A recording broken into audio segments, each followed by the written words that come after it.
कर्माचे फळ सगळ्यालाच मिळतात.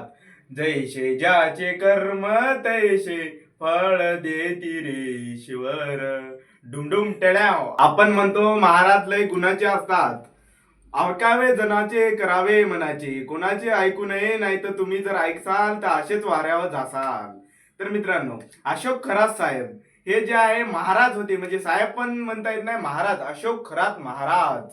जे म्हणजे तिथं समजा एकनाथ शिंदे साहेब, देवेंद्र फडणवीस साहेब, त्यानंतर ती चाकणकर बाई, हे असे अनेक सारे जे राजकीय मोठमोठाले नेते आहे, त्यांचे जे आहे अशोक खरातासोबत फोटो आहेत.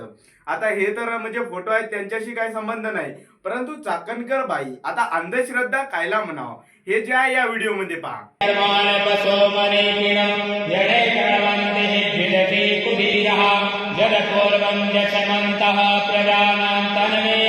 खुर्चीवर बसून म्हणजे देवाची पूजा करत आहे. वारे वा, टाळ्या.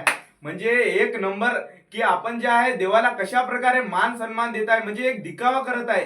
हे जनतेपुढे सर्व दिखावा चालला आहे देवाचा.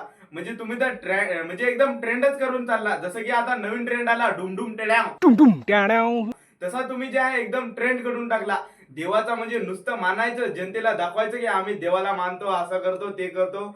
अरे वा, पण ती गोष्ट गेली बाजूला. म्हणजे देव ते आहे ते तर म्हणजे हे तर सगळं त्यांनी धिंगाणाच करून ठेवला. पण एक जी गोष्ट आता आपल्या समोर आली, समजा गरीब जे आहे ते तर अंधश्रद्धेत पडते, परंतु शिक्षण शिकणारा माणूस जे आहे कधीच अंधश्रद्धेत पडत नाही. आजामः अवलिप्तः रौद्रान भोरूपः पर्जन्याः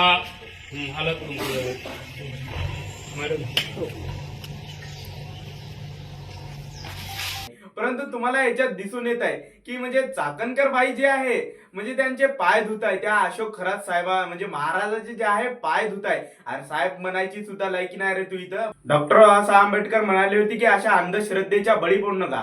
परंतु एक विचार करा की असे मोठमोठ्याले नेते जर पाय धुत असेल महाराजाच्या, आणि तो जर महाराज इतका चाबरा निघत असेल, नेमका हा महाराष्ट्र मग गेला कुठे? म्हणजे एकदम पुढे नेऊन ठेवलेला असा म्हणजे आपल्या नेत्यांनी हे महाराष्ट्र सर्वात पुढे नेऊन ठेवला. आणि अशोक खरात महाराजाचे फक्त 58 व्हिडिओ बाहेर आले. अजून बाकीचे व्हिडिओ तर राहिले, त्याच्याकडे कमीत कमी 100 ते 150 व्हिडिओ अजून त्याच्याकडे आहेत. महत्वाचा मुद्दा या व्हिडिओ मधून तुम्हाला एकच सांगायचा आहे की अशा महाराज आलतू फालतूच्या नादी लागू नका.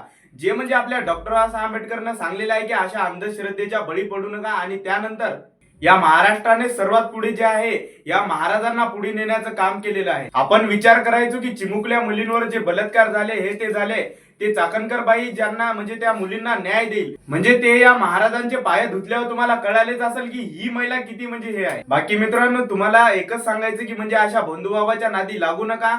आणि त्यानंतर म्हणजे कोणतेही असे महाराज गिराज येत असेल तर त्याला हाकलून लावा. असे म्हणजे एक नंबरचे हे हरामखोर असतात. आणि हे जे आपल्या महाराष्ट्राचं राजकारण याच्याबद्दल तर बोललेलंच न बरं आहे.